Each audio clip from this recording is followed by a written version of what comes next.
বন্ধুরা আজকে বানাচ্ছি পাওভাজি। অফিস টাইম আমার হাজব্যান্ডের জন্য লাঞ্চ রেসিপি।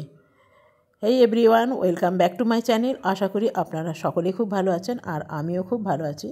এখানে পাওভাজির পাউরুটি নিয়ে নিয়েছি, এই যে। তবে পাউরুটিগুলো খুব সফট।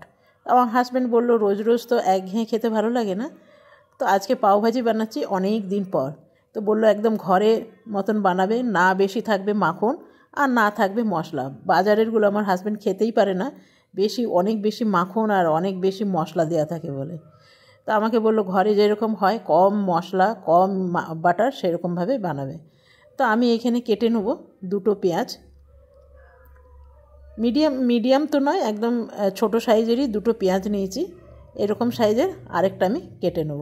তবে এইখানে অনেক রকম কিছু পড়ে, গাজরও দেওয়া যায়, আবার বিট দিতে হয়। তবে বললাম না, ওই যে আমাকে বললো একদম ঘরে যেরকম হয় একদম কম তেল মশলা, খুব বেশি না, যেন অফিস মানে খেয়ে গেলে কোনো গ্যাস ট্যাস বদহজম যেন না হয়।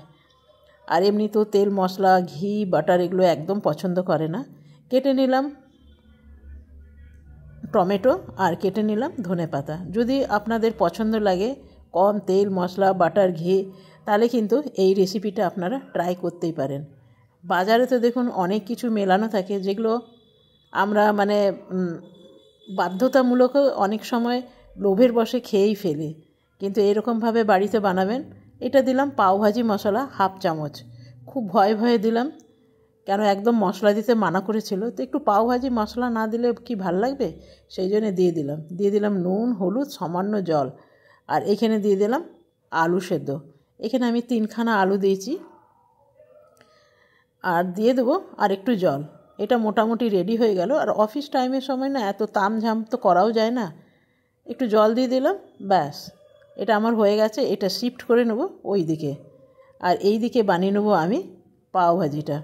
খুব চটজলদি হয় আর খেতে ভীষণ ভালো হয়। তবে আমি খুব সামান্য একটু বাটার দিলাম, জানেন, এই আলুর মিশ্রণের মধ্যে যদি একটু বাটার না দেওয়া হয় তাহলে কিন্তু খেতে ভালো লাগে না। তো আমি এগুলো একটু ছোট ছোট টুকরো করে নিলাম মধ্যেখান থেকে, যেন ভালো সেঁকা যায়। এটাও এভাবে একইভাবে কেটে নিলাম। তবে পাউরুটিগুলো এত টাটকা যে কাটতে গিয়ে ভেঙে যাচ্ছে। উপর থেকে দিয়ে দেবো খুব সামান্য বাটার, একদম বেশি বাটার না, কম কম বাটার দিলাম। তবে এটা বাটার দিয়ে সেঁকাই ভালো, তেল একদম দেবেন না, তাহলে কিন্তু টেস্টটা নষ্ট হয়ে যাবে। ব্যাস এই একটা থালা এখানে নিয়ে নিলাম 4খানা, মানে এইটা দুটোকে দুভাগ করে দিয়েছি। আর এরপরে দেবো আলুর মিশ্রণটা, আর দেব 2খানা কাঁচা লঙ্কা নাইলে মানায় না। আপনারা চাইলে এখানে স্যালাড কেটে নিতে পারেন, তবে এটা আমার থালা, আমি নেব 2টো কাঁচা লঙ্কা। এরপরে হাজব্যান্ডেরটা তৈরি করব, ওইটাতে আরও কম বাটার দিয়ে। এটা আমার, তো চলুন আরেকটা তৈরি করি। এখানেও এই একইভাবে আমি কেটে নেব, তবে এটা দুটো আলাদা করব না, একসাথে দুটোকেই আমি কেটে নিলাম। দোকানে যেরকম করে ঠিক সেই রকমভাবেই করে নিলাম। আর এইখানেও খুব অল্প অল্প বাটার দিয়েছি। আর এইখানে বসে নিচ্ছি কফি, তবে এই কফিটা আমার না, কফিটা হাজব্যান্ডের। এইখানে দিয়ে দেবো কফি। আমি কাপের মধ্যে কফি দিয়ে দিয়েছি, তবে এটা উইদাউট সুগার। তবে আমি কিন্তু একটুখানি চিনি খাই, তবে আমার হাজব্যান্ড কোনো দিনই চায় বলুন কফি বলুন কোনো দিনই চিনিটা খায় না। তো আমার তৈরি হয়ে গেল। আপনারা কীরকম কফি বানান অবশ্যই আমাকে জানাবেন। তবে আমার হাজব্যান্ড চলে এসছে রান্নাঘরে। তবে এই পাউরুটিটা খুবই কম বাটার দেওয়া আছে।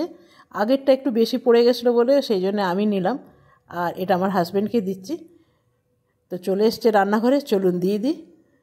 তো কেমন লাগলো বন্ধুরা অবশ্যই জানাতে একদম ভুলবেন না। একদম কম বাটার তেল মশলাতে বানিয়েছি। তো এই যে দেখুন, চলুন আজকে এইখানেই শেষ করলাম।